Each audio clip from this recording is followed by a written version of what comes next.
Hello students. आज का हमारा टॉपिक है स्टैंडिंग वेव्स। इसका और एक नाम है स्टेशनरी वेव्स। तो आइए सबसे पहले समझते हैं कि ये स्टैंडिंग वेव्स बनता कैसे है। तो देखो, स्टैंडिंग वेव्स बनने के लिए एक चीज़ की रिक्वायरमेंट है। इनफैक्ट दो चीज़ की, मतलब दो वेव्स की रिक्वायरमेंट है। एक वेव होगी जो हम सेंड कर रहे हैं और दूसरी वेव होगी जो रिफ्लेक्ट होके वापस आ रही है। एक एग्जाम्पल समझते हैं। मान लो कि यहाँ पे एक वॉल है, वॉल से एक स्ट्रिंग बंधी हुई है। स्ट्रिंग यहाँ पे फिक्स्ड है पूरी। फिक्स मतलब यहाँ पे मूव स्ट्रिंग नहीं कर सकती है। स्ट्रिंग मतलब रस्सी। और इस रस्सी को मैं अपने हाथ से ऐसे वेव कंटिन्यूसली दे रहा हूँ। अब मान लो मैंने एक झटका दिया तो क्या होगा ना, एक जर्क जाएगा उधर तक, एक पल्स बन के, और वहां से रिफ्लेक्ट होके वापस आएगा। ये आप लोगों ने ऑलरेडी इससे पहले का एक टॉपिक होता है स्टैंडिंग वेव्स के पहले का, रिफ्लेक्शन ऑफ वेव्स, वहां पे सीखा होगा। तो होता क्या है कि अगर मैं एक पल्स भेज रहा हूँ तो वो पल्स वापस आता है, और इनफैक्ट वो है ना अपना फेस चेंज करके वापस आता है।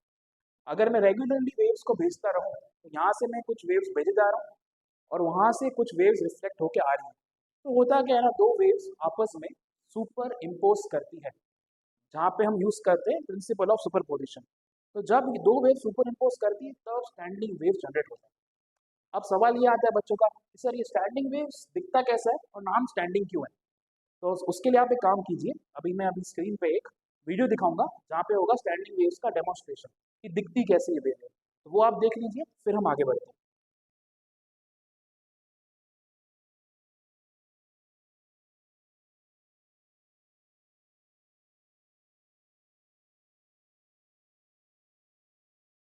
तो जैसा आपने वीडियो में देखा होगा कि कुछ आपको है ना ऐसी वेव दिखी हो। मान लो यहाँ पे एक फिक्स सपोर्ट है और ये भी पॉइंट फिक्स दिखा होगा, और इधर कुछ ऐसी वेव बन रही होगी। दूसरा आपको शायद ये दिखा हो कि कुछ वेव इस प्रकार का शेप लेके बैठी। देखो, ऐसा शेप है ना तो उसे कहते हैं वन लूप। ये शेप है तो टू लूप्स। हो सकता है वीडियो में दो लूप, तीन लूप, चार लूप, कुछ भी आपको दिखे होंगे। पर आपने ऑब्जर्व क्या किया होगा, मान लो मैं ना एक रस्सी पे ऐसे जर्क देता हूँ तो जो पल्स बनता है ना वो आगे जाता है। तो इसे कहते हैं प्रपोगेट कर रही है वेव। एनर्जी जो मैंने यहाँ से दी वो आगे जा रही है। पर अभी जो आप वीडियो देख के आए हैं उसमें आपने ऐसा देखा होगा कि ये रस्सी का पोर्शन ऊपर जा रहा है, फिर नीचे आ रहा है, ऊपर जा रहा है, नीचे आ रहा है। बट ये पल्स आगे जाता हुआ आपको नहीं दिखा होगा, जस्ट बिकॉज यहाँ पे एनर्जी रुकी हुई है। रुकी हुई है इन द सेंस मतलब आगे नहीं जा रही है। मैं ये नहीं कह रहा हूँ कि एनर्जी जीरो है, एनर्जी आगे नहीं जा रही है। अगर मैं एक पल्स देके, झटका देके छोड़ू तो एनर्जी आगे जाती है। एक पल्स बन के वो आगे की तरफ मूव करता है। लेकिन यहाँ पे क्या देखा होगा वीडियो में कि ये लूप अगर बन रहा है तो कभी हमारा शेप यूं है तो ये ऊपर नीचे ऑसिलेट कर रहा है। तो इसमें क्या हो रहा है, एनर्जी आगे नहीं बढ़ रही है, इन दो के बीच में एनर्जी रुकी हुई है, इसलिए नाम दिया गया है स्टैंडिंग वेव्स। तो अभी हम एक काम करते हैं, ये समझ लेते हैं स्टैंडिंग वेव्स की इक्वेशंस कैसे बनती है, कैसे उसको डिराइव किया जाता है। तो लेट्स प्रोसीड है। तो मान लो यहाँ पे एक स्ट्रिंग है और मैंने इसको ऐसा एक वेव का पल्स भेजे जा रहा हूँ और लगातार मैं पल्स दे रहा हूँ। वहां से क्या हो रहा है, यही वेव अपना फेस चेंज करके वापस रिफ्लेक्ट हो रही है। तो इसको नाम देंगे इंसिडेंट वेव, इसको नाम देंगे रिफ्लेक्टेड वेव। ये वाली वेव इस तरफ जा रही है और ये वाली वेव वापस इधर आ रही है। तो जब ये वेव्स लगातार मैं ये वेव भेजे जा रहा हूँ, लगातार वहां से रिसीव हो रही है, तो दोनों आपस में सुपर इम्पोज करेंगे। तो इसका अगर मुझे नेट वैल्यू निकालनी हो कि ये वाई आई रिप्रेजेंट कर रहा है पहली वेव का डिस्प्लेसमेंट, वाई आर रिप्रेजेंट कर रहा है रिफ्लेक्टेड वेव का डिस्प्लेसमेंट। मुझे अगर नेट डिस्प्लेसमेंट के बारे में बात करनी हो या नेट इक्वेशन के बारे में, तो मैं प्रिंसिपल ऑफ सुपरपोजिशन लगा दूंगा। लेकिन उससे पहले मुझे y1 और y2, जो कि हमारे केस में इंसिडेंट और रिफ्लेक्टेड, इसकी इक्वेशन पता होनी चाहिए। तो देखो, आपने ऑलरेडी ये पढ़ लिया होगा इससे पहले वाले कंसेप्ट में कि जब वेव हमारी इस तरफ जा रही है तो हम उसकी इक्वेशन ऐसे लिख सकते हैं, ए sine k x minus omega T. जब वेव पॉजिटिव एक्स में जाती है ना तो के और ओमेगा का साइन ऑपोजिट होता है। जब वेव यहाँ पे आ रही है तो मैं लिख सकता हूँ ए sine k x plus omega T. जब वेव नेगेटिव एक्स में आ रही है तो यहाँ पे साइन सेम होते हैं। पॉजिटिव में जा रही है तो ऑपोजिट साइन होते हैं। किसके साइन ऑपोजिट होते हैं, के आगे पॉजिटिव है, ओमेगा के आगे नेगेटिव है, तो इनके साइन ऑपोजिट है, और यहाँ पे साइन सेम होते हैं। तो जब ये दो वेव मिल जाएंगी तो क्या होगा, तो हमारे पास कुछ वाई नेट इस फॉर्म में बनेगा A sine k x minus omega t plus A sine k x plus omega t. देखो यहाँ पे नोट करने वाली बात यह है कि डेरिवेशन स्टार्ट करते ही मैंने कुछ अजम्पशंस किए। पहला अजम्पशंस कि एम्पलीट्यूड दोनों वेव का मैंने सेम रखा है, इसका भी ए माना है तो दूसरी वेव का भी ए माना है, जो यहाँ से जा रही है वही वहाँ से रिफ्लेक्ट होके आ रही है। ऐसा भी पॉसिबल है कि एक वेव मैं यहाँ से भेज रहा हूँ और आप सामने खड़े हो रस्सी पकड़ के दूसरी वेव भेज रहे हो, है ना, फिक्स्ड एंड नहीं आप खड़े हो, तो तब हो सकता है एम्पलीट्यूड मैच ना करे। इधर हमने माना है कि जो एम्पलीट्यूड मैंने भेजा वही वापस रिफ्लेक्ट होके आ रहा है। दूसरा, मैंने फ्रीक्वेंसी भी सेम मान ली। फ्रीक्वेंसी मतलब आप मान लो ओमेगा सेम मान लिया है, के भी सेम मान लिया है। इन शॉर्ट मैंने वेव को पूरा प्रॉपर्टी वाइज सेम मान लिया, वेव नंबर सेम है, एंगुलर फ्रीक्वेंसी सेम है, एम्पलीट्यूड सेम है। द ओनली डिफरेंस इज कि इनका डायरेक्शन ऑफ प्रोपोगेशन अलग लेके हम चल रहे हैं।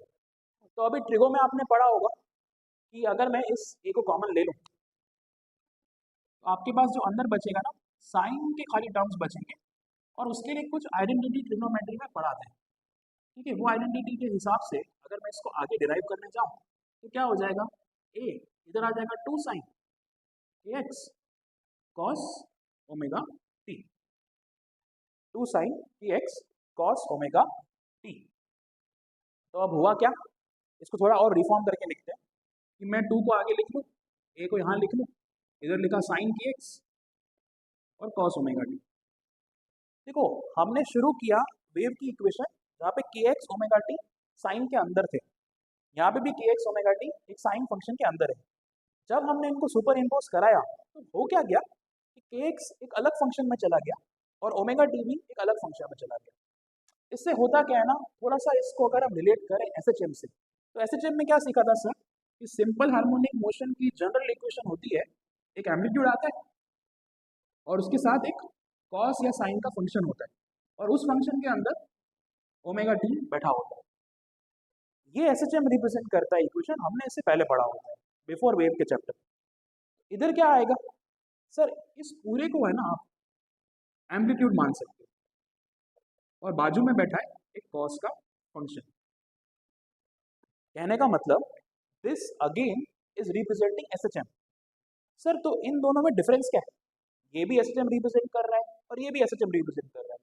ये हम चैप्टर 14 में पढ़ते हैं, एसएचएम में ये 15 में आ रहा है वेव्स में, तो कुछ तो अलग होगा सर। तो डिफरेंस ये है बेटा, यहाँ पे एम्पलीट्यूड है ना एक कांस्टेंट वैल्यू रहती है, मान लो a1 कि मैं एक पार्टिकल की बात कर रहा हूँ, उसका एम्पलीट्यूड 2 मीटर है या 2 mm है, तो 2 mm ऊपर नीचे ऑसिलेट करता रहेगा।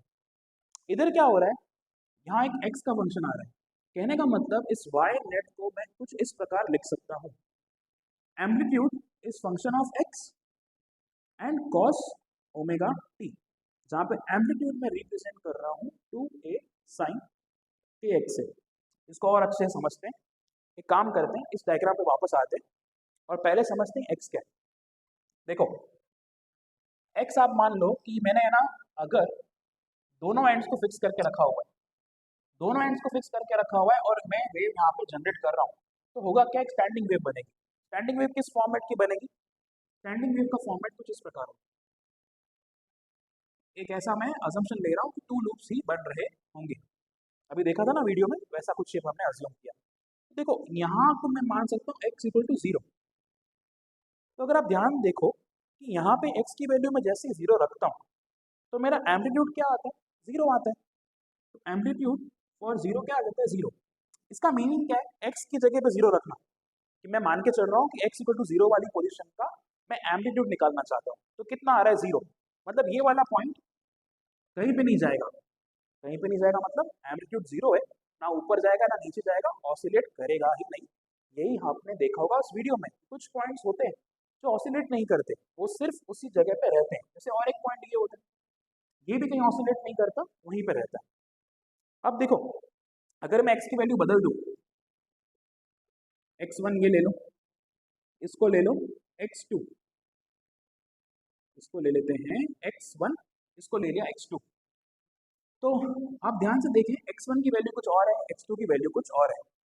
x1 के लिए एम्पलीट्यूड कुछ डिफरेंट मिल रहा है, x2 के लिए एम्पलीट्यूड कुछ डिफरेंट मिल रहा है। तो होता क्या है ना कि हम हर एक पार्टिकल के लिए ये लाइन एक रस्सी को रिप्रेजेंट कर रहा है। उस रस्सी के हर एक पार्टिकल का लोकेशन, लोकेशन मतलब एक्स की वैल्यू 0, 0.1, 0.2, 0.3 हर एक की अलग अलग वैल्यू होगी। तो हर एक पार्टिकल के लिए हमको एक अलग अलग एम्पलीट्यूड मिलेगा। इसका मतलब क्या होगा कि सर दो एंड्स के बीच में रस्सी फंसी हुई है, आप बोल रहे हो कि इस पार्टिकल को फोकस करोगे तो ये एसएचएम परफॉर्म करेगा। एसएचएम मतलब ऊपर नीचे ऑसिलेट करेगा, लेकिन इसका एम्पलीट्यूड कुछ अलग होगा। अलग किससे? इसके बाजू वाला पॉइंट अगर हम देखें तो वो शायद एम्पलीट्यूड कुछ इस प्रकार का कर रहा होगा, ऊपर नीचे, और ये कर रहा होगा सेम, लेकिन एम्पलीट्यूड थोड़ा अलग होगा। एम्पलीट्यूड थोड़ा अलग होगा। उसके नेक्स्ट पार्टिकल को देखेंगे तो शायद वो भी कर रहा होगा एसएचएम, शायद क्या वो एसएचएम ही कर रहा होगा, उसका एम्पलीट्यूड मैक्सिमम होगा। सेम उसके बाद वाले पार्टिकल को देखेंगे तो वो भी एसएचएम कर रहा होगा, उसके बाद वाला भी एसएचएम कर रहा होगा। इसका मतलब पूरी वेव कुछ इस प्रकार बनेगी। हाँ, तो ऐसा हमारा कुछ स्टैंडिंग वेव बनेगा जहाँ पे रस्सी का हर एक पार्टिकल एसएचएम कर रहा है, हर एक पार्टिकल एसएचएम कर रहा है, लेकिन हर एक के मैक्सिमम एम्पलीट्यूड की वैल्यू डिफरेंट है। तो वो ये इक्वेशन से रिप्रेजेंट होता है। तो अभी मैंने आपको ये समझाने की कोशिश की कि भाई साहब ये जो एम्पलीट्यूड का फंक्शन है वो क्या बताना चाह रहा है। वो ये बताना चाह रहा है कि जैसे जैसे आप एक्स की वैल्यू को चेंज करते रहोगे वैसे वैसे एम्पलीट्यूड की वैल्यू चेंज होगी। पर एक एक्स की वैल्यू के लिए आपको मिल गया एम्पलीट्यूड डेट से 1 mm, तो 1 mm का ऑसिलेशन होगा। दूसरी एक्स की वैल्यू के लिए आपको मिल गया 2 mm, तो 2 mm का ऑसिलेशन होगा। और एक एक्स की वैल्यू के लिए मिल गया 4 mm, तो 4 mm का ऑसिलेशन होगा। अब इंपॉर्टेंट बात ये है कि ये ऑसिलेट तो कर रहे होंगे डिफरेंट एम्पलीट्यूड से, पर इनका फेज सेम होगा। कहने का मतलब जब ये मैक्सिमम पे होगा, पहला वाला पॉइंट जब मैक्सिमम पे होगा, तब थर्ड पॉइंट भी मैक्सिमम पे होगा, फिर दोनों साथ में जीरो आएंगे, फिर साथ में मैक्सिमम जाएंगे। तो कहीं ना कहीं ये इन फेज जैसा बिहेव करेगा। जब वो मैक्सिमम पहुंच रहा है तो दूसरा वाला भी मैक्सिमम पहुंच रहा है, जब ये जीरो पहुंच रहा है तो ये भी जीरो पहुंच रहा है। इन पॉइंट्स को भी देखेंगे तो कुछ ऐसा होगा। ठीक है, तो ऑसिलेशन करेंगे सारे पार्टिकल्स अलग अलग एम्पलीट्यूड से करेंगे। किसी का एम्पलीट्यूड कम होगा, किसी का एम्पलीट्यूड ज़्यादा होगा। और for this type of wave सबका फेज सेम होगा, एक साथ ऊपर नीचे जाएंगे। फेज अलग भी होता है, वो भी डिस्कस करेंगे। अभी मैंने जितना आपको बताया ना, इसको अगर आप और अच्छे से समझना चाहते हो, थोड़ा सा मेहनत करके बैकग्राउंड में जाओ। बैकग्राउंड मतलब बैक करो वीडियो को, फिर से वो वीडियो देखो, है ना। उस वीडियो में वापस से आपको स्टैंडिंग वेव देख के वही समझना है जो मैं बता रहा था, कि हर एक पार्टिकल को आप फोकस करना, एसएचएम कर रहा होगा, और वो एसएचएम आपको दिखेगा, किसी का छोटा है, किसी का बड़ा है, किसी का और बड़ा है। एसएचएम मतलब ऑसिलेशन। चलो बढ़िया, अब आगे बढ़ते हैं, इस इक्वेशन को थोड़ा और डिटेल में समझते हैं। अब इस इक्वेशन को हम और डिटेल में समझते हैं। सर आपने ये समझा दिया, ये रिप्रेजेंट कर रहा है एम्पलीट्यूड। अब हम कोशिश करेंगे जो स्टैंडिंग वेव्स का आपने वीडियो देखा वो शेप कैसे कवर होता है, इस इक्वेशन के द्वारा वो शेप कैसे समझ सकते हैं। सर कि वैसा ही शेप कैसे पता चला? तो देखो क्या करेंगे, सबसे पहले हम टाइम की वैल्यू को 0 पुट करेंगे कि शुरुआत में जब मेरा स्टैंडिंग वेव बढ़ना शुरू हुआ, स्टैंडिंग वेव लगातार बने जा रहा है, और मैंने ना एक स्क्रीनशॉट ले लिया। वो स्क्रीनशॉट लिया मतलब मैंने टाइम को फ्रीज कर दिया। अभी आप जो वीडियो देख रहे हैं, अगर आप स्क्रीनशॉट ले लेंगे टाइम फिक्स हो जाएगा, पर अगर आप स्क्रीनशॉट नहीं लेंगे तो ये टाइम बढ़ रहा है, मैं बोले जा रहा हूँ, लेक्चर आगे बढ़ रहा हूँ, पर आप चाहते हो कि मेरा हाथ यहाँ पे फ्रीज हो जाए, तो टाइम आपको क्या करना है, स्क्रीनशॉट लेना है। वैसे ही वेव जब चल रही है और हम चाहते हैं वेव को समझना, तो हम उसका स्क्रीनशॉट ले रहे हैं। कब ले रहे हैं? टी इज इक्वल टू 0 पे। तो टी इज इक्वल टू 0 से क्या फर्क पड़ जाएगा, यहाँ पे आपको 0 रखना है, तो इक्वेशन कैसी बन जाएगी, 2a sine k x cos 0 की वैल्यू 1 होती है, तो ये बन गया। इसका मतलब जो हम रस्सी की बात कर रहे हैं, उस रस्सी पे हमें क्या दिखने लग जाएगा कि सर एक साइन वेव दिखेगी। उस रस्सी पे t इज इक्वल टू 0 पे एक साइन वेव दिखेगी, जिसका एम्पलीट्यूड क्या होगा, 2a होगा। मतलब इस रस्सी पे मुझे दिखने वाली है एक साइन वेव, और इस साइन वेव का जो एम्पलीट्यूड होगा ये किसके बराबर होगा, 2a। मतलब मैं एक वेव भेज रहा हूँ ए एम्पलीट्यूड की, रिफ्लेक्ट होके आ रही है ए एम्पलीट्यूड की, और स्टेशनरी वेव जो बन रही है वो डबल एम्पलीट्यूड की बन रही है। तो हम एम्पलीट्यूड अगर 5 mm दे रहे हैं तो स्टेशनरी वेव जो बनेगी वो 10 की बनेगी। ये समझ में आया? तो ये होगा शुरुआत का कंडीशन जो आपको वीडियो की स्टार्टिंग में दिखेगा। अब बढ़ते हैं आगे, इस टाइम की वैल्यू t/6 लेके देखते हैं क्या होगा। तो क्या करेगा, इस इक्वेशन में आपको रखना है। तो y at t is equal to t by 6। ये t जो मैंने माना है ये टाइम पीरियड माना है, ठीक है। चलो आगे बढ़ते हैं। तो ये आ जाएगा 2a sine k x cos, जो ओमेगा है उसको मैं लिख सकता हूँ 2 पाई अपॉन टी, और जो मेरा टाइम का फंक्शन है ओमेगा की जगह मैंने क्या लिखा 2 पाई अपॉन टी, टी की जगह मैं क्या लिख रहा हूँ टी बाय 6। तो हुआ क्या, ये टी टी कट गया, ये 2 और 6 3 कट गया, तो पीछे आ रहा है cos pi by 3। Cos pi by 3 मतलब कॉस 60, कॉस 60 की वैल्यू हाफ होगी, तो 2a sine k x into half आएगा, ये 2 से 2 कट गया, तो बचेगा क्या a साइन के एक्स। मतलब सर हमने और स्क्रीनशॉट लिया, पहले t इक्वल टू 0 पे लिया, अब t is equal to t by 6 पे स्क्रीनशॉट लिया, तो हमें क्या दिखना चाहिए, फिर से साइन वेव दिखेगी, लेकिन उसका एम्पलीट्यूड अब बदल जाएगा। मतलब ये था मेरा t इज इक्वल टू 0 का कंडीशन। अब मेरा आएगा, थोड़ा सा नीचे बना लेते हैं, अब मेरा कंडीशन आएगा कि दो फिक्स सपोर्ट्स के बीच में t is equal to t by 6 का बनेगा साइन वेव, लेकिन अब इसका एम्पलीट्यूड a के बराबर होगा, इसका एम्पलीट्यूड a के बराबर होगा। तो हुआ क्या कि जब आपने स्टेशनरी वेव को देखना शुरू किया तो ये पॉइंट्स मैक्सिमम पे थे t इज इक्वल टू 0 पे, t बाय 6 के टाइम के बाद ये नीचे आया, यहाँ पहुंच गया। ये जो मैं फिगर अलग अलग बना रहा हूँ ये एक ही वेव के फिगर है, कहने का मतलब मुझे फिगर यहाँ बनाना चाहिए, ऐसे डॉटेड करके आपको समझाना चाहिए सर ऐसा कुछ होगा, ये आपके शुरुआती कंडीशन है, फिर ये वेव नीचे आ रही है, बट अभी हम है ना और 3-4 फिगर बनाने वाले हैं, तो ये बहुत कॉम्प्लिकेटेड दिखेगा, इसलिए मैं आपको इधर नहीं बना रहा हूँ, मैं उसको अलग से आपको ड्रॉ करके समझा रहा हूँ, तो आपको अपने माइंड में समझना है क्लैरिटी से कि सर करना क्या चाह रहे हैं। ये स्ट्रिंग की पहली कंडीशन है, फिर ये वेव नीचे आएगी तो कुछ नया शेप दिखेगा, वो नया शेप यहाँ बनाया सर। चलो ठीक है, अब आगे बढ़ते हैं। अब हम टाइम की वैल्यू ले लेंगे, पहले ले लिया t इज इक्वल टू 0, फिर आया t बाय 6, अब यहाँ पे हम ले लेंगे t बाय 2 t बाय 4 ले लेंगे। अब हम टाइम को ले लेते हैं t बाय 4, सेम क्या बन जाएगा 2a sine k x cos 2 pi by t into t by 4, t से टी कट गया और यहाँ पे नीचे 2 बचा, कॉस पाई बाय 2 आ रहा है पीछे, कॉस पाई बाय 2 क्या होता है 0, तो मुझे मिल गया इक्वेशन 0। अरे ये क्या हुआ सर, अभी हमको साइन की इक्वेशन मिली थी तो हमने बना लिया, और एक साइन की इक्वेशन मिली फिर बना लिया, अरे 0 आ गया, अब क्या करेंगे, 0 का मतलब क्या 0, ज़्यादा दिमाग नहीं लगाना है, हर एक चीज़ कॉम्प्लिकेटेड नहीं होती है जहाँ पे आप अपना ब्रेन यूज़ करना ही चाहेंगे कि सर यहाँ पे भी साइन दिखना चाहिए, नहीं, 0 का मतलब आपको अभी कुछ ऐसा दिखेगा, सारी वेव्स के, सॉरी पूरी रस्सी के सारे पार्टिकल्स का एम्पलीट्यूड 0 हो गया, मतलब ये वेव पहले नीचे आई तो ये फिगर बना, देखो ये वेव ऐसे मूव की तो ये फिगर बना, अब और मूव करके पूरा स्ट्रेट हो गई है रस्सी, तो स्ट्रेट रस्सी किस टाइम पे हुई है t बाय 4 पे, समझ आया। अब हम आगे जाएंगे, t बाय 4 हो गया हमारा, अब हम करेंगे इसको t बाय 2, तो t बाय 2 के लिए एक काम करते हैं, यहाँ पे इक्वेशन बना लेंगे। अब मैं कर रहा हूँ y is equal to, time को ले लिया मैंने t बाय 2, तो 2a sine k x cos के साथ क्या आएगा 2 pi by t into t by 2 आएगा, तो अभी क्या हो जाएगा t से t कट जाएगा, 2 से 2 कट जाएगा, कॉस पाई फिर से क्या होता है 1 नहीं -1, कॉस 0 1 होता है, कॉस पाई -1, तो क्या आ जाएगा y is equal to minus 2a sine k x. मतलब सर अभी आप और एक फिगर बनाएंगे, ये फिगर अभी टाइम बदल गया, t बाय 2 हो गया, पहले 0 था फिर t बाय 6 फिर t बाय 4 अभी t बाय 2। देखो अगर आपको समझ में नहीं आ रहा हो तो इसमें कुछ ना नंबर्स प्लेस करके आप देख लो, ये मान लो यहाँ पे मैंने रखा t इज इक्वल टू 0, यहाँ 12 रख दो 2 सेकेंड, यहाँ पे 12 रखो तो 3 सेकंड, तो 0 सेकंड 2 सेकंड 3 सेकंड, यहाँ 12 रखो तो 6 सेकंड, तो अपना टाइम आगे बढ़ रहा है ना। अगर नहीं कभी समझ आए ना चीज़ तो वहाँ नंबर रखने का, जनरली स्टूडेंट्स को ये कांस्टेंट देने से दिक्कत होती है समझने में, तो खुद कुछ नंबर रख के समझो।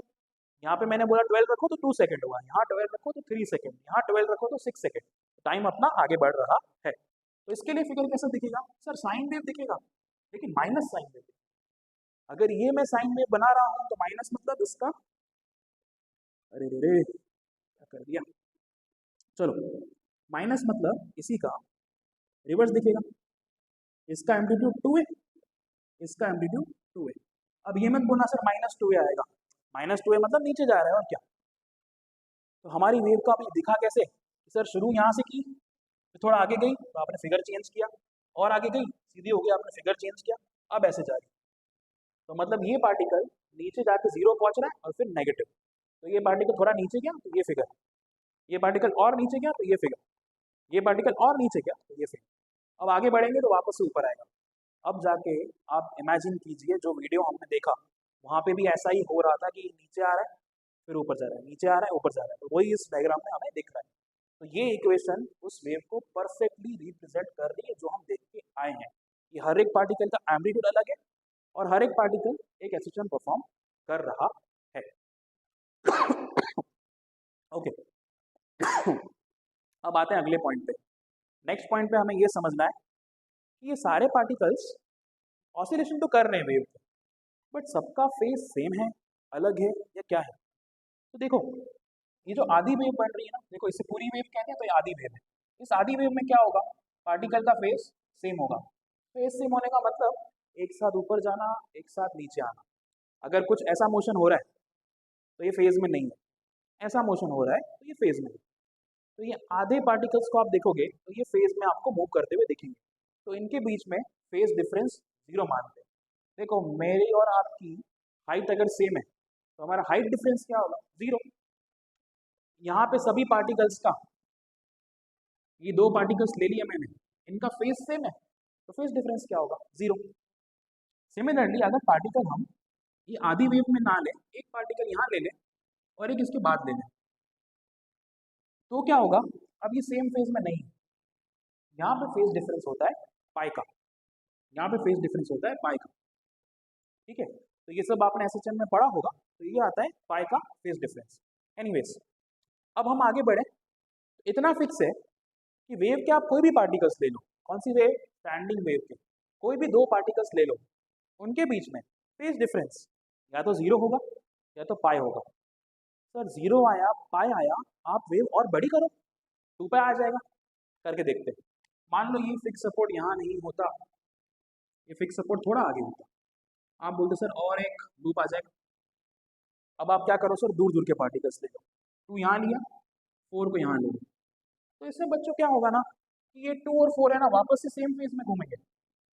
ऐसा नहीं कि अलग फेज में घूमेंगे, सेम फेज में घूमेंगे। अगर सेम फेज में घूम रहे हैं तो मतलब फेज डिफरेंस 0, तो फेज डिफरेंस या तो 0 होगा या तो पाई होगा। चलिए अब हमने फेज डिफरेंस समझ लिया, नेक्स्ट हमको है ना 2 वर्ड समझने हैं। एक है नोड, क्या है एक वर्ड, नोड, और दूसरा है एंटी नोड, एंटी नहीं एंटी नोड। ठीक है, अब ये ना क्या होता है ना फिजिक्स में आप जब पढ़ोगे ना, कई बार कुछ है ना नए वर्ड्स आते हैं। जब भी नए वर्ड्स आ रहे हैं ना मतलब नामकरण हो रहा है, तो जब भी किसी भी चीज़ का नामकरण हो रहा हो ना, तो उस नाम के बारे में इतना मत सोचो यही नाम क्यों दिया सर, कुछ और क्यों नहीं दिया, इसको एंटी नोड की जगह अंकल नोड क्यों नहीं बुलाया, ये सब नहीं सोचने का। आपको एक नया वर्ड मिला, इसको याद रखना है और इसका मीनिंग समझना है। तो नोड का मीनिंग क्या होता है, नोड का मतलब जिसका डिस्प्लेसमेंट 0 हो, पार्टी सॉरी एक्स नहीं डिस्प्लेसमेंट, हम यहाँ पे डिस्प्लेसमेंट वाई से रिप्रेजेंट करें। ओके, जिसका डिस्प्लेसमेंट 0 हो, पार्टिकल ना तो ऊपर जा रहा है ना नीचे जा रहा है। अगर ध्यान से देखो इस पॉइंट को, तो ये पॉइंट ना ऊपर जाएगा ना नीचे जाएगा, ये यहीं पे रहेगा, इसके आजू बाजू के अप एंड डाउन मूव करेंगे। ये पार्टिकल ना ऊपर जाएगा ना नीचे जाएगा। तो सारे पार्टिकल्स जो ना ऊपर जा रहे हैं ना नीचे जा रहे हैं उन्हें क्या नाम देते हैं, नोड्स नाम देते हैं। नोड्स का डिस्प्लेसमेंट कैसा होता है, हमेशा 0 होता है। एंटी नोड क्या होगा, एंटी मतलब ऑपोजिट ऑफ नोड। नोड में हम कह रहे हैं 0 डिस्प्लेसमेंट, मूव ही नहीं करेगा। एंटी नोड में क्या होता है, जिस पॉइंट का डिस्प्लेसमेंट मैक्सिमम हो, 0 का उल्टा, 0 मतलब कुछ नहीं, तो 0 का उल्टा मैक्सिमम, जिस पॉइंट का डिस्प्लेसमेंट मैक्सिमम है उसे क्या कहते हैं, एंटी नोड। तो ये पॉइंट एंटी नोड है।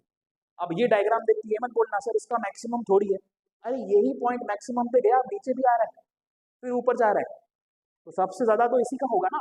बीच में भले वो 0 पे भी जाएगा लेकिन मूव कर रहा है, और मूव करते वक्त मैक्सिमम इसका है। बाजू वाला भी मूव कर रहा है पर उसका मैक्सिमम नहीं है। तो ये है हमारा एंटी नोड। अब हम ये थोड़ा कॉमन सेंस या फिर डायग्राम, सिर्फ डायग्राम को समझ के हम ये बता सकते हैं कि दो नोड्स के बीच का और दो एंटी नोड्स के बीच का डिस्टेंस कितना होगा। देखो एक काम करते हैं, ये मिटा देते हैं, यहाँ पे समझते हैं। दो नोड्स के बीच का और दो एंटी नोड्स के बीच का डिस्टेंस क्या होगा समझते हैं। बड़ा आसान है, जस्ट 2 मिनट में हम समझ लेंगे। देखो मैंने एक डायग्राम बनाया कुछ इस प्रकार का। ये मेरी स्टैंडिंग वेव का एक लूप है, दो लूप्स। मुझे पता है ये नोड है, मुझे पता है ये नोड है, ये एक पूरी वेव है, तो इस डिस्टेंस को हम बोलते हैं वेवलेंथ लैम्डा। तो ये आधी वेव हुई ना, इस गैप को हम क्या बोलेंगे, लैम्डा बाय 2। मतलब दो नोड्स के बीच का डिस्टेंस क्या मिल गया, लैम्डा बाय 2। चलो बढ़िया। अब देखो ये है मेरे पास एंटी नोड, ये है मेरे पास एंटी नोड। अब देखो ये पूरा लैम्डा बाय 2 है, तो ये कितना होगा, लैम्डा बाय 4। मतलब नोड टू नोड के बीच का डिस्टेंस हमें पता चला lambda by 2। Node to antinode के बीच का डिस्टेंस हमें क्या मिला, लैम्डा बाय 4। अगर ये लैम्डा बाय 4 है तो ध्यान से देखो दोस्तों, यहाँ पे जो डिस्टेंस है ये भी कितना होगा, लैम्डा बाय 4। ये नोड है, एंटी नोड लैम्डा बाय 4 दूर, ये नोड है, एंटी नोड लैम्डा बाय 4 दूर। तो दो एंटी नोड के बीच का डिस्टेंस क्या दिख रहा है आपको, antinode to antinode lambda by 4 plus lambda by 4 मतलब लैम्डा बाय 2। तो दो नोड्स के बीच का डिस्टेंस हो तो भी लैम्डा बाय 2, दो एंटी नोड्स के बीच का डिस्टेंस हो तो भी लैम्डा बाय 2, और नोड एंटी नोड का पूछे तो लैम्डा बाय 4। देखो ये डायग्राम से आपको ना बहुत फेमिलियर होना पड़ेगा और ये सब चीज़ें याद रखनी पड़ेगी कि पूरी वेव का लैम्डा, आधी वेव का लैम्डा बाय 2। अब अचानक से मैं ये नया डायग्राम बना के पूछूं बताओ टोटल कितना होगा, और डायग्राम मैंने कुछ ऐसा बना दिया, तो आपको समझना है lambda by 2 lambda by 2 lambda by 2 3 lambda by 2 होगा।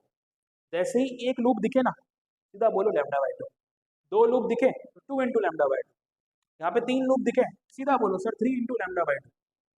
जितने लूप दिख जाए उससे मल्टीप्लाई कर दो, क्योंकि इसी से है ना बहुत सारे क्वेश्चन हमारे इजीली सॉल्व होते हैं। ठीक है, अब एक इंपॉर्टेंट बात मैं डिस्कस करना चाहूँगा कि हमने ना देखा कि स्टैंडिंग वेव के बहुत सारे शेप्स होते हैं। ठीक है, वो शेप्स के हिसाब से हम कैसे पता करेंगे कि कब कौन सा शेप बनेगा। तो होता क्या है ना, स्टैंडिंग वेव में हर एक शेप का एक अपना अलग नाम दिया गया है। जैसे कहते हैं first harmonic, second harmonic, third harmonic. अभी हम ड्रॉ करेंगे हार्मोनिक्स क्या होते हैं, कैसे दिखते हैं, पर वो हार्मोनिक कब क्रिएट होंगे ये कैसे पता चलेगा सर। हार्मोनिक का क्रिएशन डिपेंड करता है फ्रीक्वेंसी पे। सर क्या बोल रहे हो, समझ ही नहीं आ रहा। मैं हाथ से वेव जनरेट कर रहा हूँ और मैं अपनी फ्रीक्वेंसी को चेंज जैसे चाहूँ वैसे कर सकता हूँ।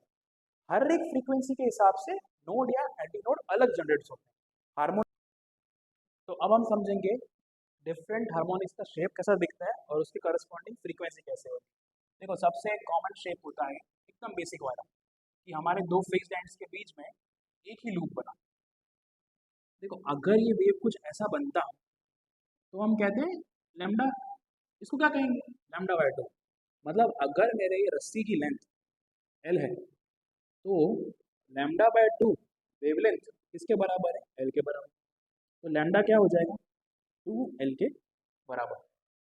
अब हमको एक रिलेशन पता है, स्पीड होता है एफ लैम्डा, मुझे फ्रीक्वेंसी निकालना है, तो फ्रीक्वेंसी क्या होगा, वी अपॉन लैम्डा। इसका मतलब फ्रीक्वेंसी आने वाला है वी अपॉन लैम्डा की जगह 2 एल। ये सबसे बेसिक शेप है, सबसे पहला शेप है, उसकी फ्रीक्वेंसी ये है। इस शेप को कहते हैं फर्स्ट हार्मोनिक। तो इसे भी कहते हैं फर्स्ट हार्मोनिक की फ्रीक्वेंसी, और इसका नाम होता है फंडामेंटल फ्रीक्वेंसी। Fundamental frequency. किसी किसी किताब में इसका और एक नाम लिखा होता है रेजोनेटिंग फ्रीक्वेंसी। रेजोनेटिंग फ्रीक्वेंसी मतलब ये फ्रीक्वेंसी दोगे तो एक अच्छा सा आपको मैक्सिमम एम्पलीट्यूड वाला शेप दिखेगा। ऐसी और भी फ्रीक्वेंसीज होती हैं और भी शेप्स बनेंगे, वो शेप्स कैसे दिखेंगे वो अभी हम समझते हैं। ये पहला हमको शेप मिला, उसका आंसर क्या आया, v अपॉन 2l। इसका नाम क्या दिया, फर्स्ट हार्मोनिक। फर्स्ट हार्मोनिक भी बोलते हैं और दूसरा फंडामेंटल मोड भी कहते हैं। क्या कहते हैं, फंडामेंटल मोड। ठीक है, अब आते हैं दूसरे वाले शेप। चलो सेकंड वाला शेप कैसा दिखेगा? सेकंड वाला शेप कुछ इस प्रकार होगा। देखो अभी मैं बार बार फिक्स सपोर्ट बना नहीं रहा हूँ, डायरेक्ट अपन वेव पे चलते हैं। यहाँ पे दो लूप्स आए ना, मैंने क्या बोला, एक लूप लैम्डा बाय टू, दो loop lambda, lambda by two plus lambda by two, और इसके बीच की लेंथ वो तो अभी भी सेम होगी एल, तो लैम्डा इक्वल टू एल हो गया। पूरा प्रोसेस हम रिपीट करेंगे। तो इतना पता है कि सर यहाँ पे 12 था, वहाँ पे क्या आ गया एल, फिर मैं यही सेम चीज़ वहाँ लिखूंगा, ये सेम चीज़ वहाँ लिखूंगा, तो अल्टीमेटली मुझे जो फ्रीक्वेंसी मिलने वाली है वो फ्रीक्वेंसी कैसी आ जाएगी, वी अपॉन, देखो यहाँ पे वी अपॉन लैम्डा लिखना था, इधर भी क्या आएगा, वी अपॉन लैम्डा आएगा, वी अपॉन एल आ जाएगा। क्लियर हुआ? तो ये आ गई मेरे पास फ्रीक्वेंसी। ये फंडामेंटल है। इसे क्या कहेंगे, देखो इधर मैं क्या ये कह सकता हूँ, ये चीज is nothing but 2 into v upon two l, कह सकते हैं। वी अपॉन टू एल मेरा क्या है, फर्स्ट हार्मोनिक या फिर फंडामेंटल फ्रीक्वेंसी, तो ये है F is equal to 2f0, तो हम इसे कहते हैं f2 which is second harmonic के करस्पॉन्डिंग फ्रीक्वेंसी, और जो आपको ऊपर शेप दिखा इसे बोलेंगे सेकेंड हार्मोनिक। अब सुनो, वापस से रिपीट कर रहा हूँ, जहाँ नामकरण होता है ना वहाँ दिमाग कम लगाना है, समझ लेना है फर्स्ट हार्मोनिक शेप का नाम, हार्मोनिक क्यों रखा है ये नहीं समझना है, बस ये शेप को फर्स्ट हार्मोनिक बोलेंगे, इसको सेकंड हार्मोनिक बोलेंगे। सेकंड क्यों आया, क्योंकि फर्स्ट हार्मोनिक फ्रीक्वेंसी को 2 से मल्टीप्लाई किया तो सेकंड हार्मोनिक, 3 से मल्टीप्लाई तो थर्ड हार्मोनिक, 4 से मल्टीप्लाई तो फोर्थ हार्मोनिक। देखो अब हम इसके आगे बढ़ेंगे ना, एक मैं लास्ट शेप कर देता हूँ और फिर हम एक फॉर्मूला बना लेंगे। 3 लूप बना देता हूँ मैं, क्या होगा sir, 3 lambda by 2 equal to l होगा, तो लैम्डा क्या हो जाएगा 2l by 3, frequency v upon lambda, तो v अपॉन 2l बाय 3, तो क्या आ जाएगा 3v upon 2l, v upon 2l पहले भी देखा वापस आ गया, तो ये आ गया 3f0, इसको f3 बुला लेंगे और ये हो जाएगा मेरे पास थर्ड हार्मोनिक। ठीक है, तो इसे क्या कहते हैं, थर्ड हार्मोनिक। ये है फर्स्ट हार्मोनिक या फंडामेंटल, ये सेकंड हार्मोनिक और थर्ड हार्मोनिक। देखो जिस तरह फर्स्ट हार्मोनिक का और एक नाम है फंडामेंटल, सेकंड हार्मोनिक का और एक नाम है first overtone, first overtone, third harmonic का और एक नाम है सेकंड ओवरटोन। देखो अभी सारे फॉर्मूला को ध्यान से देखो, v upon 2l, 2v upon 2l, 3v upon 2l, मतलब कोई भी मुझे फ्रीक्वेंसी निकालनी हो तो nv अपॉन 2l करना पड़ेगा।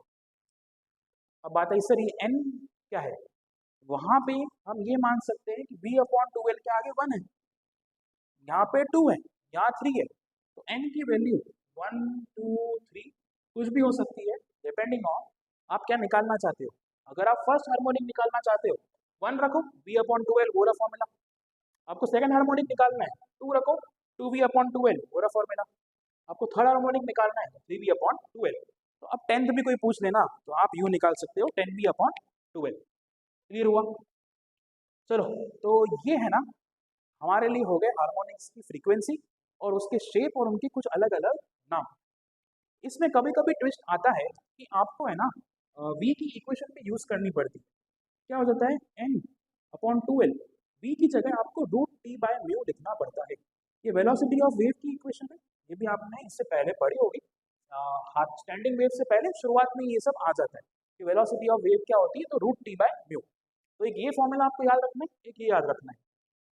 लास्ट थिंग जो आपको ध्यान रखनी है कि, कि मैंने ये डेरिवेशन जब शुरू किया तो मैंने दोनों एंड्स को क्या माना है, बोथ एंड्स आर फिक्स्ड। तो जब भी क्वेश्चन में ये आ जाए बोथ एंड्स आर फिक्स्ड, तो आपको यही फॉर्मूला यूज करना है। ये हमने पढ़ाई की सारी की सारी रस्सी के लिए, स्ट्रिंग के लिए। ऐसे ही सेम हार्मोनिक्स आते हैं ऑर्गन पाइप के लिए, पर वो अभी आज का हमारा एजेंडा नहीं है। आज हम सिर्फ स्ट्रिंग तक का पढ़ेंगे और इसके कुछ अभी सम्स या फिर न्यूमेरिकल सॉल्व करके देखते हैं कि कैसे इसके JEE में क्वेश्चंस आते हैं। ठीक है, चलो आगे बढ़ते हैं और हम अब सम्स की तरफ जाते हैं। ओके, तो पहला क्वेश्चन देखते हैं। पहले क्वेश्चन में ये पूछ रहा है कि एक वेव है जिसकी फ्रीक्वेंसी 100 हर्ट्ज है। देखो जो भी डेटा होता है ना वो नोट डाउन करना बेस्ट होता है। कि हमें क्या बोला है कि फ्रीक्वेंसी 100 हर्ट्ज है, बढ़िया, ट्रेवल्स टू फिक्स्ड एंड, कि किसी फिक्स्ड एंड की तरफ वो ट्रैवल कर रही है, मतलब यहाँ से वेव इस तरफ ट्रैवल कर रही है, ठीक है, पूरी वेव बना लेता हूँ। तो वेव उस तरफ ट्रैवल कर रही है एंड इट रिफ्लेक्ट्स बैक।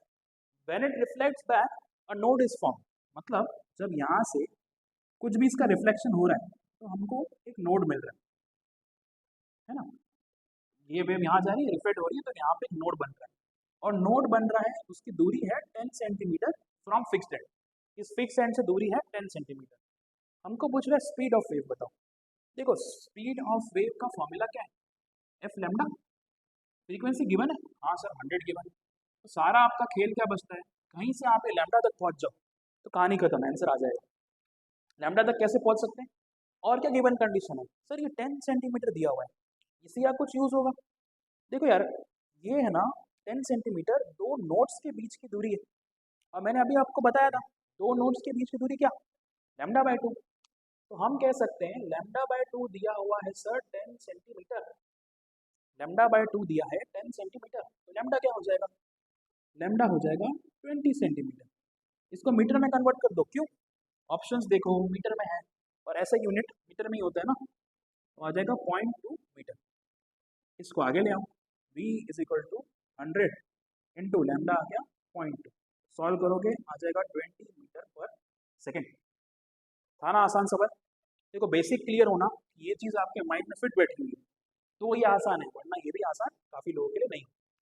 ठीक है, आगे बढ़ते हैं, नेक्स्ट क्वेश्चन पे चलते हैं। ओके, सेकेंड क्वेश्चन में क्या कह रहा है कि standing wave is represented by this equation, मतलब ये इक्वेशन क्या रिप्रेजेंट कर रहा है, स्टैंडिंग वेव को। देखो कभी भी स्टैंडिंग वेव की इक्वेशन आए तो तुरंत आपको याद आना चाहिए, आगे जो नंबर होता है वो एम्पलीट्यूड होता है, 2a होता है, यहाँ पे नंबर नहीं होता 1 है। कॉस के साथ जो होता है वो के एक्स होता है, कॉस के साथ नहीं सॉरी, एक्स के साथ जो होता है वो के होता है, और टी के साथ जो होता है वो ओमेगा होता है। The node closest to origin in positive x direction is at dash, मतलब हमारे पास एक पॉइंट है जिसको हमने माना है ओरिजिन, ओरिजिन मतलब एक्स भी 0 है ना। तो अच्छा थोड़ा सा बड़ा बना देते हैं, ये दिख नहीं रहा होगा अच्छे से, रुको। हमने एक ओरिजिन दिया, ओरिजिन मतलब एक्स की वैल्यू 0, 0 के बाद पॉजिटिव एक्स के एक्स डायरेक्शन में हमें ये बताना है कि नोड कहाँ पे बनेगा। पहले हमको ये समझना पड़ेगा कि 0 पे क्या बन रहा है, और ये हम कैसे समझेंगे, ये इक्वेशन की मदद से। देखो एक्स के साथ जो टर्म है ना, ये रिप्रेजेंट कर रहा है पूरा amplitude 2a cos kx amplitude, omega T वाला टर्म उसका एसएचएम रिप्रेजेंट करता है, तो ये पूरा है हमारा एम्पलीट्यूड। 1 तो खाली मैक्सिमम वैल्यू है, एक्स को अगर आप यहाँ 0 रखोगे तो cos 0 बनेगा विच विल बी 1। तो एम्पलीट्यूड ओरिजिन पे कितना आ रहा है, amplitude at x equal to 0 कितना आ रहा है, मैक्सिमम आ रहा है 1 के बराबर, मतलब यहाँ पे एंटी नोड बन रहा है। क्या बन रहा है, एंटी नोड। अब इसके आगे अगर मैं स्टैंडिंग वेव बनाऊं तो कुछ ऐसी बनेगी, है ना। तो हमें चाहिए पॉजिटिव एक्स में पहला पहला नोड। सोचो यार, एंटी नोड और नोड के बीच का दूरी क्या समझी हमने, sir node to node lambda by 2, antinode to antinode lambda by 2, antinode to node ये जो दूरी है सर ये होती है लैम्डा बाय 4, ये पता है हमें। सर लैम्डा बाय 4 आप निकाल दो, यही अपना जवाब है। मतलब हमारा पूरा फोकस क्या होना चाहिए कि जो हमारा आंसर है लैम्डा बाय 4 है, कहीं से आप लैम्डा निकाल दो, काम तमाम। तो लैम्डा के लिए ना एक ही इन्फॉर्मेशन हमेशा काम आती है, के क्या होता है 2 पाई बाय लैम्डा, तो लैम्डा क्या हो जाएगा 2 पाई बाय के। सर तो हमारा आंसर क्या हो जाएगा, लैम्डा बाय 4, तो 2 पाई बाय के को आपको 4 से डिवाइड करना है, मतलब सर पाई बाय 2 के आपका आंसर है। फिर से रिपीट करते हैं, हमारा आंसर यहाँ से पता है लैम्डा बाय 4, अब लैम्डा निकालना है। लैम्डा के लिए इधर से इन्फॉर्मेशन उठानी है तो के की इन्फॉर्मेशन काम आएगी, k is equal to 2 pi by lambda होता है, तो लैम्डा हो गया 2 पाई बाय के, उसको वहाँ रखा तो 2 पाई बाय के और 4 कैंसिलेशन करके आ गया पाई बाय 2 के की वैल्यू ये रही। अब बच्चों यहाँ पे एक चीज़ का ध्यान देना है कि इधर यूनिट क्या है, इधर यूनिट है पर सेंटीमीटर, हमारे पास आंसर एमएम में, और हम इसको है ना मीटर में कन्वर्ट करके जाएंगे तो कंफर्टेबल हम फील करेंगे कि 1.5 पर सेंटीमीटर है सर, 1.5 सेंटीमीटर इनवर्स, देखो अगर सेंटीमीटर को मीटर में कन्वर्ट करते तो आप 10⁻² करते। यहाँ पे पर है ना, मतलब नीचे की तरफ है, तो इसको कैसे करोगे 1.5 इंटू 10⁻² मीटर इनवर्स। सेंटीमीटर से मीटर जाना है तो 10⁻², सेंटीमीटर इनवर्स से मीटर इनवर्स 10⁻²। तो हमारा आंसर क्या आ जाएगा, x is equal to pi upon 2 into 1.57 है, सॉरी 1.57, यहाँ पे भी 7 इंटू 1.57 और इधर क्या आ जाएगा 10⁻²। पाई की देखो ये 1.57 और 2 है ना कहीं मुझे दिखा रहा है 3.14 बन रहा है और ऊपर भी 3.14, तो x क्या आ जाएगा 1/100, सीधा आ गया ना। देखो यार ये और ये काट दो, मैंने सब कुछ मीटर में लिया है तो ये आंसर मीटर में।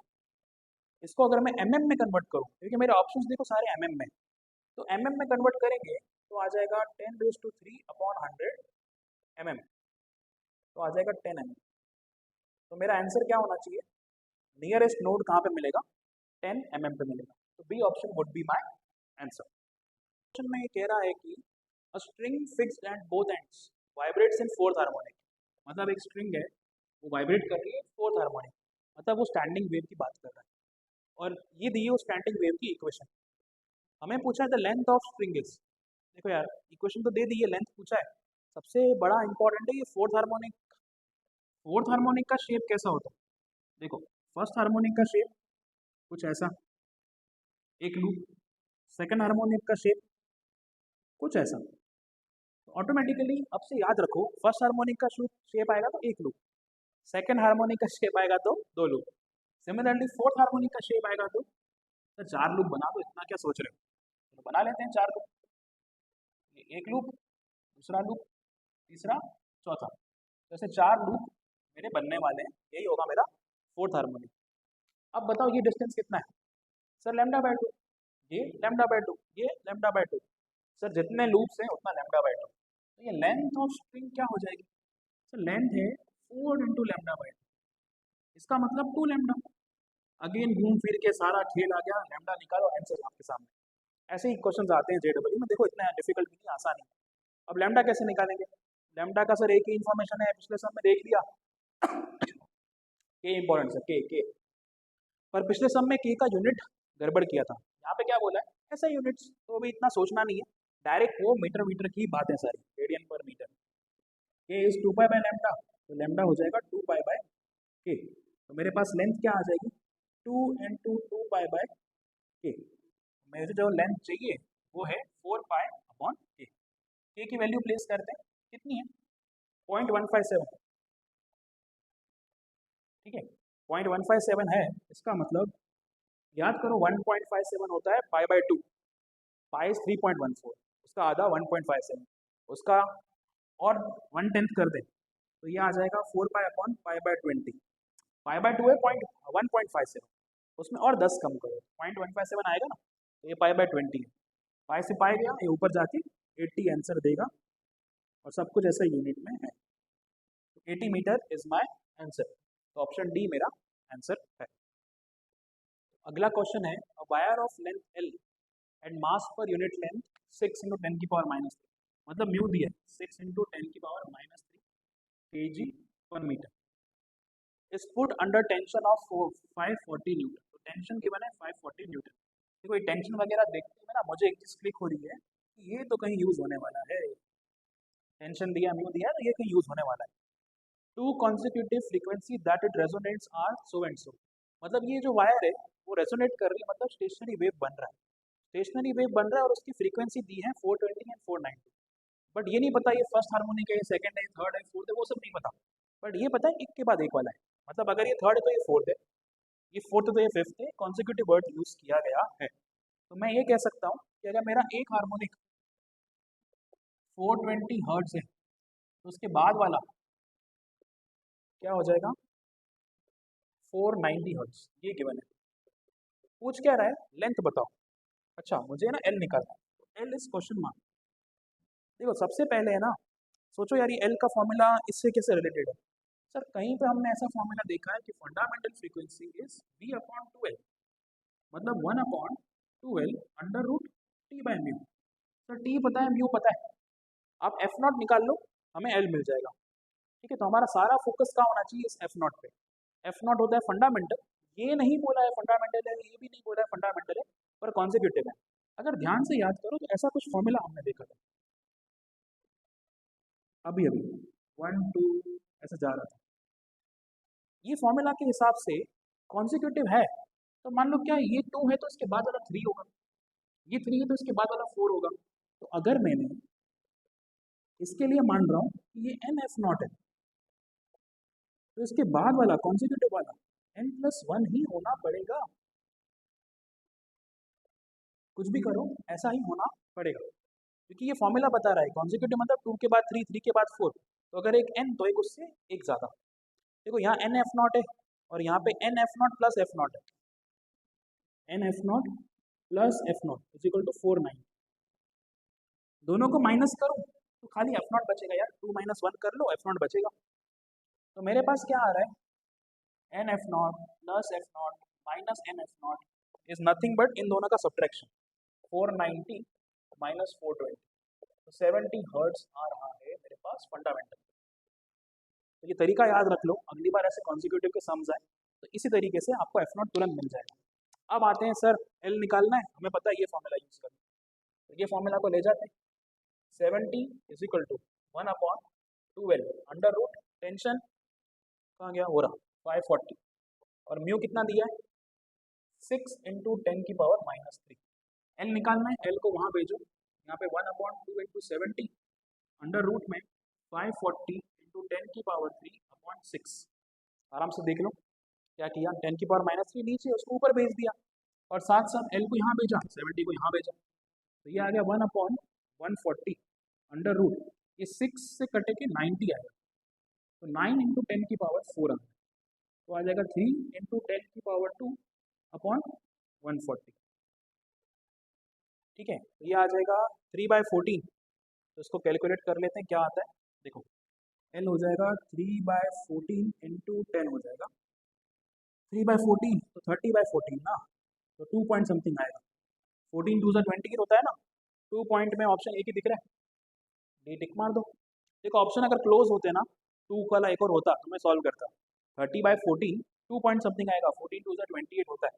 ठीक है, तो 2 पॉइंट आने वाला है तो मैंने डायरेक्ट टिक मार दिया, और यही, हाँ यही करेक्ट आंसर। तो थैंक यू, आज के लिए इतना ही, मिलते हैं अगले वीडियो।